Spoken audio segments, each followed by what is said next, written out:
Hello, hello. It is your girl T Michelle, and I'm here with my girl Deanna, and we're back for another session of the African Tea. So, first of all, we want to wish everybody a happy new year and a blessed and prosperous 2024. Hope you had a good time celebrating with family and friends over the holidays. I actually spent some time down in South Africa myself, so I got to hang out a little bit with Deanna. So, but I'm back here now in Cote d'Ivoire and ready to get going on this tea session. So, today we're going to be talking about an interesting topic, and it's whether or not Black diasporans can be colonizers in Africa. And the thing that led us to discussion is a recent article that we read regarding PanAfrican Village in Ghana that was initially offered to some of the diasporan for them to relocate to the continent and settle and make a home there, and has since become quite a source of contention. And so let's talk about it. We're going to play a little video so you guys can get some background, and then we're gonna give our thoughts on it. So here we go.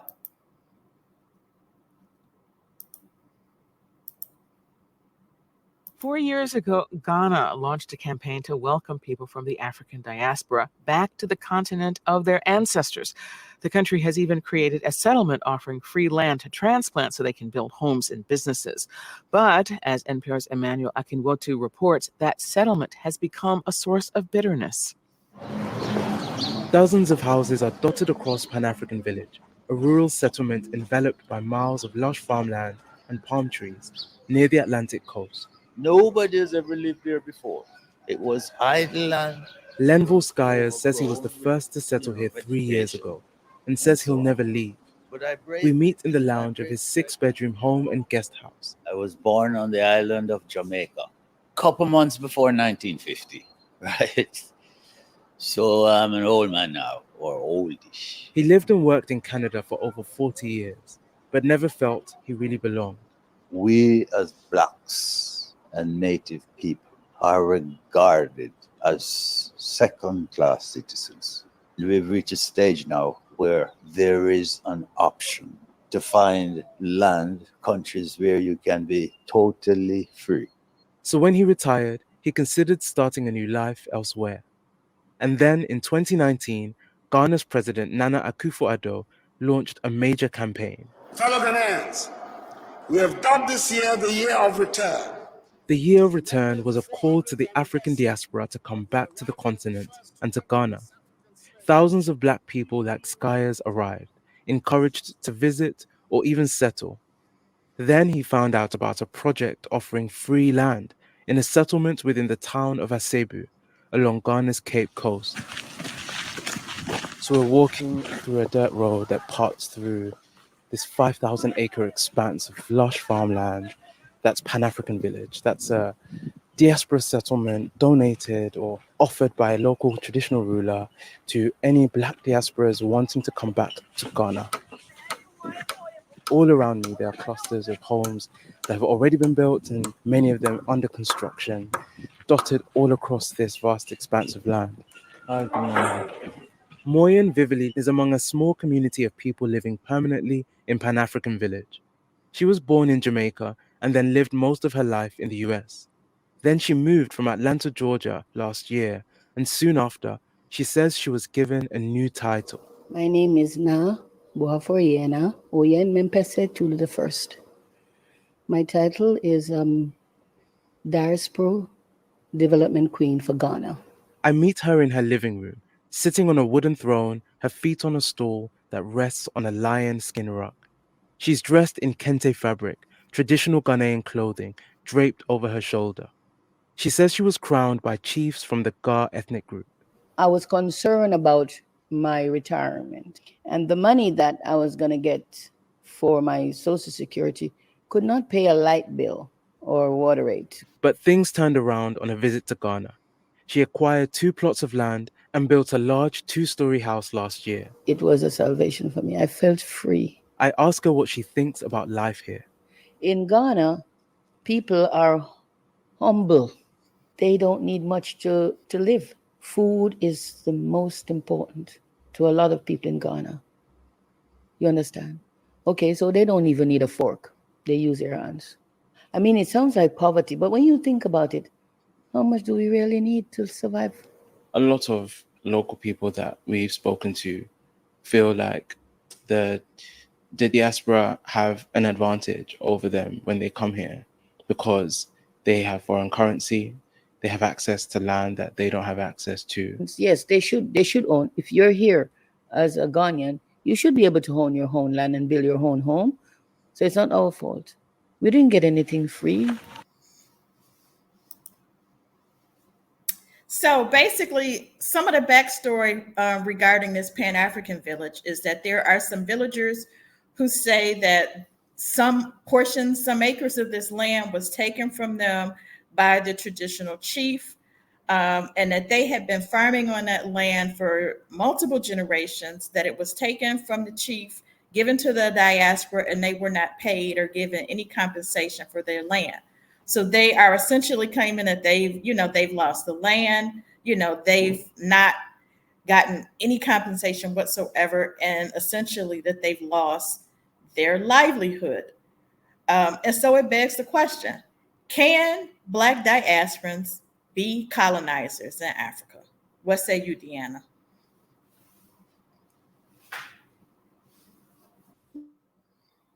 Yeah, for me, I just see this as another extension of the whole previous tea where we discussed the whole notion of diasporans being entitled to free land. For me, this is nothing but a modern form of colonization.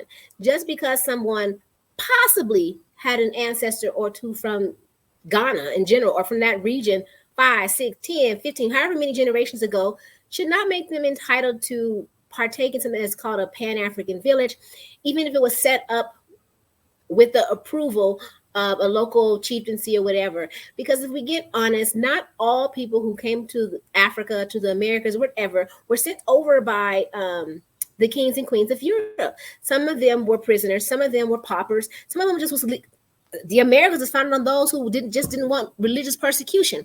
So whatever the reason for someone going to a new area, if they go and they displace people who were previously there, I don't care if when people went to go look at it during the year of their return and there was trees and this, that, and the other.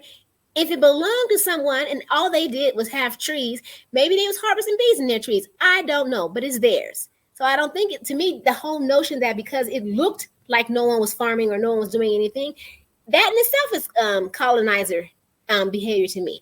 I can go on with multiple reasons for why I think is that, but that's all I'm going to say for now.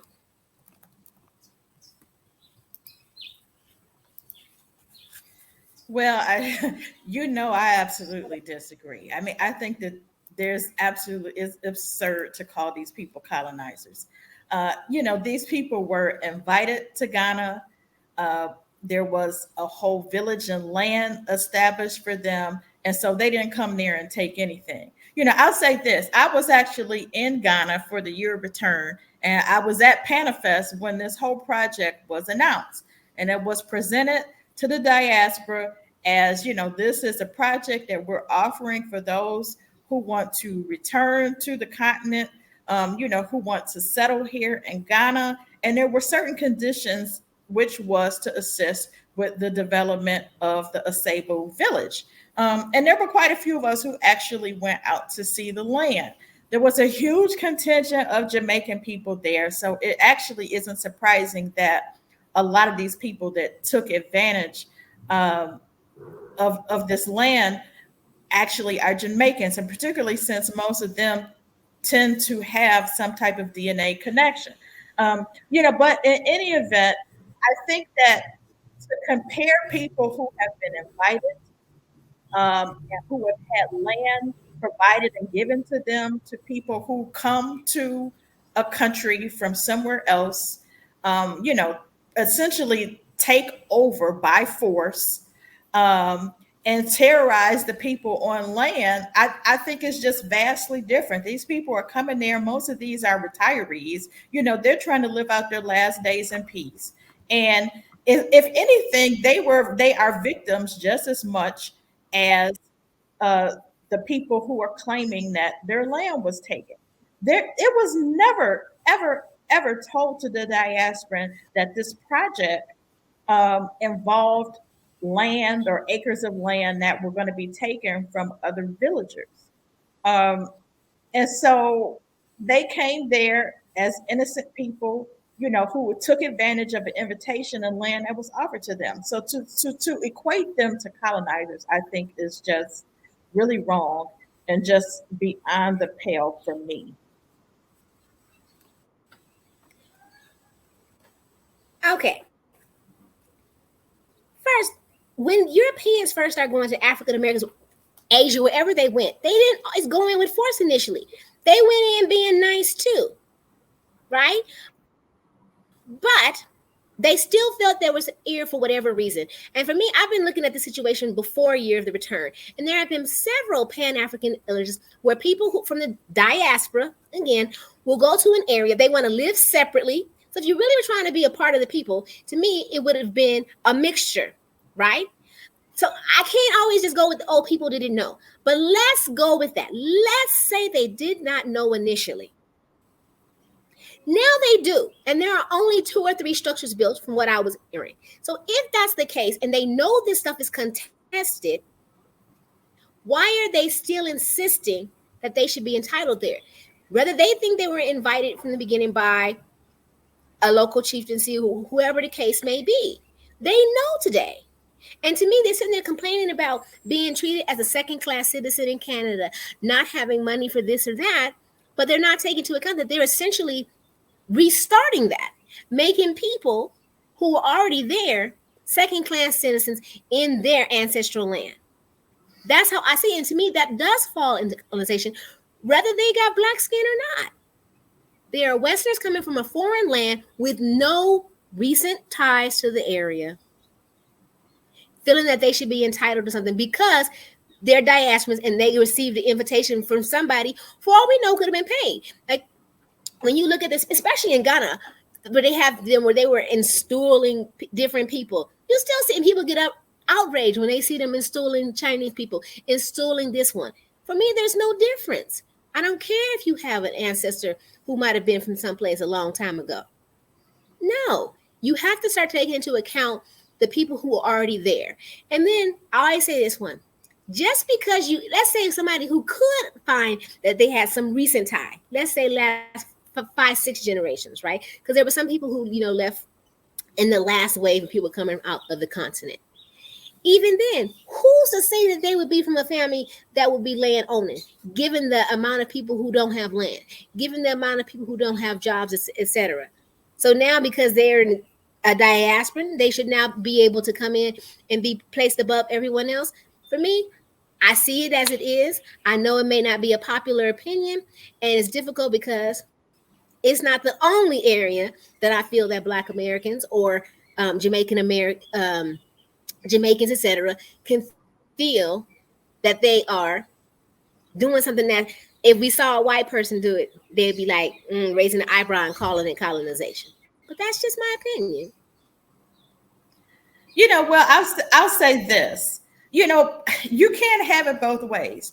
People want to say that, the traditional chiefs, are the rulers, that they are the ones that make decision for the villages.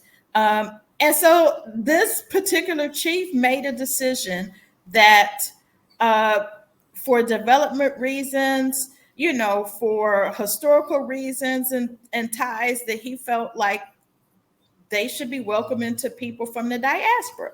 And so this was an invitation. It wasn't people that came and took land. It wasn't people that came in an aggressive manner. So I just can't say it. If a traditional chief is the leader of the village and he has the final say over these type of things, then can people pick and choose when that's appropriate? If this was involving local villagers, would there be the same type, of outrage? And I mean, I don't know that it would be. And so I just find that interesting. Now, don't get me wrong. I think it's very unfortunate that people have lost their land. If in fact that they had land all of these years and they have been farming on that land, I think it definitely could have been done in a different way. There literally is 5,000 acres of land. It's a huge expanse of land. I'm sure there's a lot of it that's still vacant. And so there certainly could have been some type of different plan that was made. Could it have been done differently? Absolutely. Does that mean that these people are somehow wrong, that, they shouldn't be there? I say absolutely not. We obviously disagree regarding what the diaspora is, because I think that there are two different diasporas. I think there's what is called the recent diaspora, and I think there's what is called the more extensive diaspora, which is people who, hail from people who ancestors were enslaved and taken away to the Americas or elsewhere. And so if Ghana or any other country decides that they want to welcome people back and offer land to them, then I think it's a good thing. I don't think that there's anything wrong with that. I don't think that people should be displaced. And I think that that's where the problem lies. Well, see, I'm going to respond to two things that you mentioned. One has to do with having it two ways. For me, it's not about having it two ways in regards to a chief, because he's the person of authority who can make decisions on this matter. That doesn't mean you don't call out something when it's wrong. The reality is that we know, especially in Ghana, that there were traditional kingdoms and chieftaincies that were involved with the slave trade. Do we not call them out for that behavior? It's the same. We know for a fact today that you see in Ghana specifically that they are installing people from the Americas because, or even Asia, because I've seen some Chinese people as well who come in with the most money. So because you may possibly have a local chieftaincy that's received some kickback from somebody, and he makes this decision, now the people who are originally from there should just lose their land. That to me is what's being said. Now, again, I am not initially faulting the people who just accepted this invitation that they thought was, sound and going to be a good thing.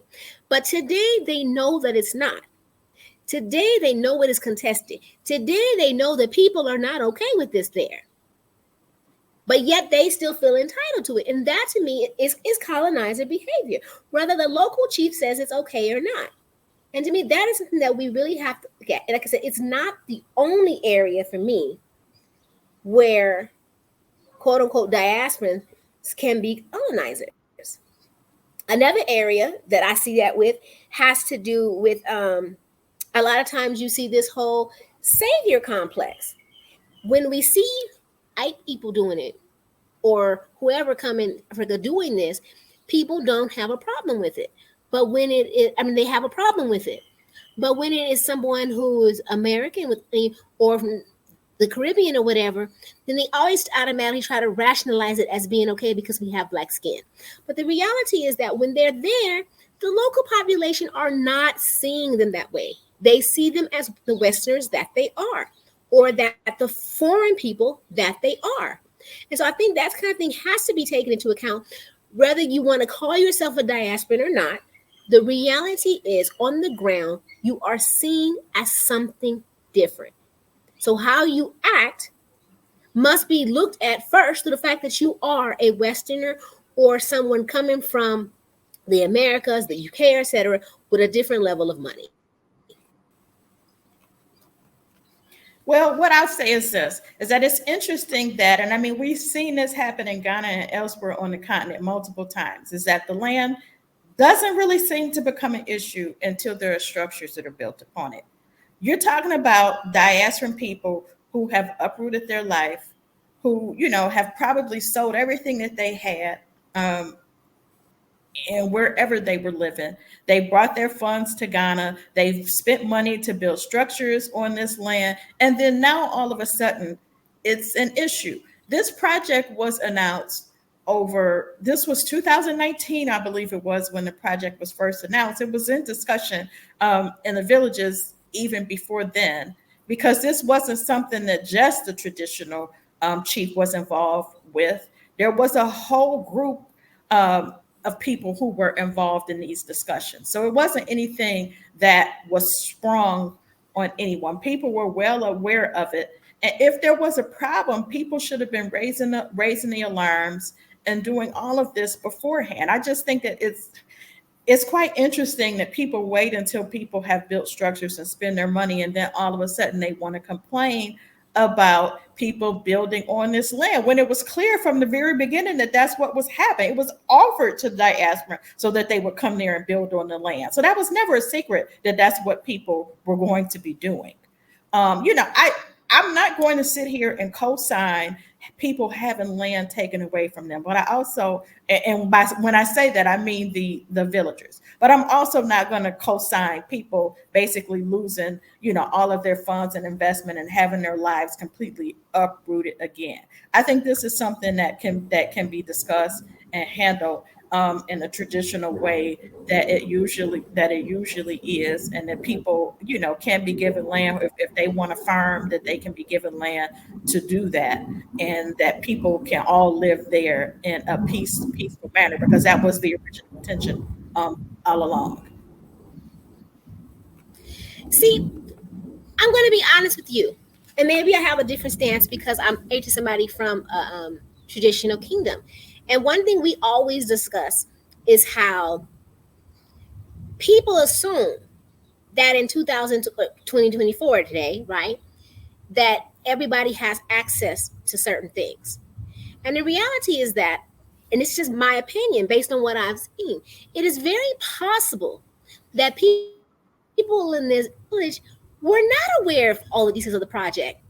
A lot of them, may not be able to read, especially if you talk about people who've had and for a long time, they may not be able to read English. They may not have access to social media and internet. Not everybody in the village has this. I mean, I know people think that this is the case, but it's not. But I assure you, when you start seeing structures go up on something that to you was yours, you're going to start like, wait a minute, something's going on. And to me, the fact is, if I'm not mistaken, they said it's only 2 or 3 structures that have been built. They've been complaining early on, because like I said, there are more people who have bought, but they haven't built yet. And this is in the courts. And I do believe that initially the person who probably started sounding the alarm when they first started seeing things being built, because that's how things work in these traditional areas. But people didn't take them seriously. They was like, I ain't nothing going to happen. So it is possible that they were speaking on it. But if it's not getting to everybody, if it's not getting disseminated to people in the deep village, the older people who just be like, let me just mind my business, till to my yams and my cocoa yams, whatever the case may be, we cannot say that everybody is aware just because it was discussed at the year of the return or in diasporan circles. No. And then you look at people who might be connected to the chiefs and the chieftaincy. I'm not sure what they're called there, but in other areas, they'll be called notables and things like that. They be in cahoots because they too might be getting a kickback. So I think it's unfair to sit there and basically say that everyone was informed, because I just don't believe that, especially when you look at this one, it's too early on that they're complaining. And again, no one wants to look at the fact is from the beginning, the diasporans did not know.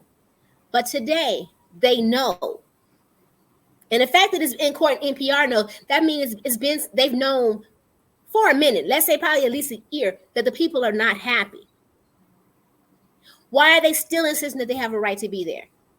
Why are they still trying to move forward with building things when you know that it's in the court and people are like, no, it's already going to be contention.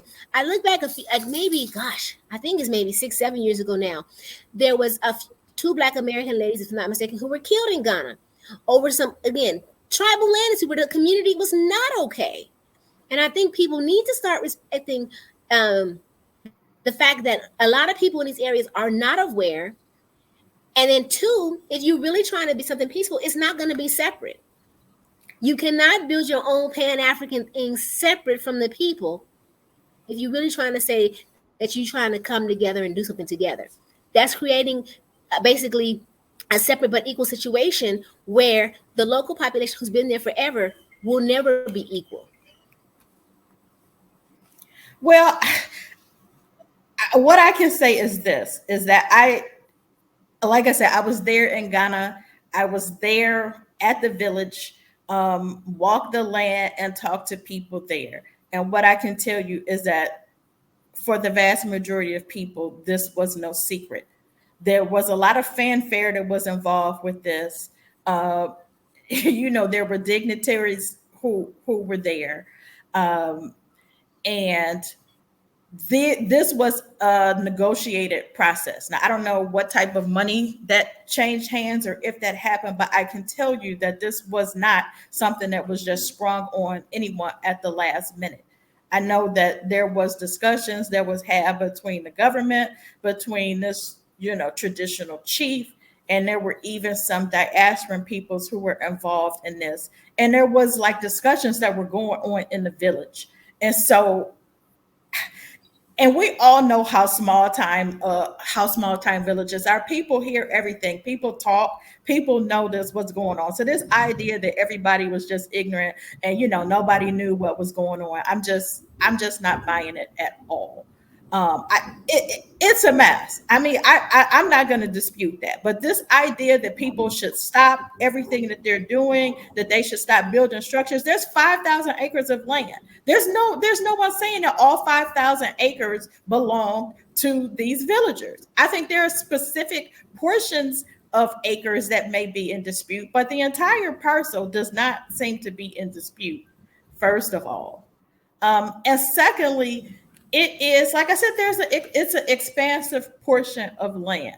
There are people they're villagers who already have properties that are built, and they're actually kind of tight upon each other. So, I mean, this was a parcel of land that was undeveloped. And so there really wasn't land available for diasporans to come into the existing portion of the village and build there, because that land was already taken and it actually is pretty compact. So this was undeveloped land. Like I said, it was forested, very green, very lush land. But this, the way it was presented is that this was extra land that the village had and that was being offered. And so this idea, and this whole idea of diasporan separating himself, I also find interesting, because I think that when other people come to the U.S., whether it be Africans or other migrants, that they generally do separate themselves. They live amongst themselves. They do business amongst themselves. They do commerce amongst themselves. They socialize amongst themselves, and nobody says anything about it. Nobody says that's wrong. But when diasporas do it on the continent, then all of a sudden it is a problem. There's a huge village there where their houses are, is part of the actual village. They might all be in a portion of the village that are all together, but it's not like it's a separate portion, because the village is all there. I just think, it's just terrible that this has been handled this way, because I think that this really could have been a good model for, diasporans, people from the Americas and elsewhere returning back to the continent. And I think this is just gonna really leave a bad seed in people's mouth. And it is just really unfortunate all the way around, because this really could and should have been done very differently. Now, see, I can agree with you on that. And, like I said, no one will ever say that it was a surprise to everyone. But I do think that maybe and this is why I say the colonization comes in. If T. Michelle got some land in Louisiana, right? Now, I'm coming from California, and they telling me, oh, yeah, we got, and nobody using it, because you haven't done anything. It's just like marsh and around the swamps, whatever. might have been old structure or something like that, but you're not really doing much with it. So here I come and somebody's telling me, oh yeah, this is prime. You can turn it into this, you can turn it into that. I'm like, oh, I always like them weepy willow trees. Yes, I'm going to do this. And so I strike a deal and I start putting in this area. Now you happen to come because maybe you only come once a year because you do some ancestral stuff there. I don't know. But the point is, it is yours. And then you come and you see me doing stuff. You gonna start questioning me like, wait a minute. I know they said, like you said, it's a vast piece of land. So maybe people thought they were going to be building a land that didn't belong to them. But the fact is that there are pockets of that land that now people are saying it does belong to someone. And to me, the fact that they don't even want to stop when there is a court order stating they should, that again, colonizer behavior. They're feeling entitled because they've paid whatever the case may be.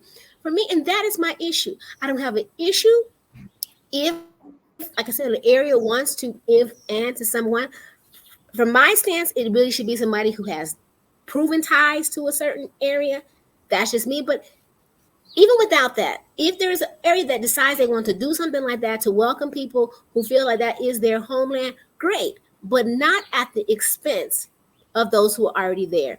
I feel like this is history repeating itself, and people are okay with it because the people have brown skin. But that's just my opinion.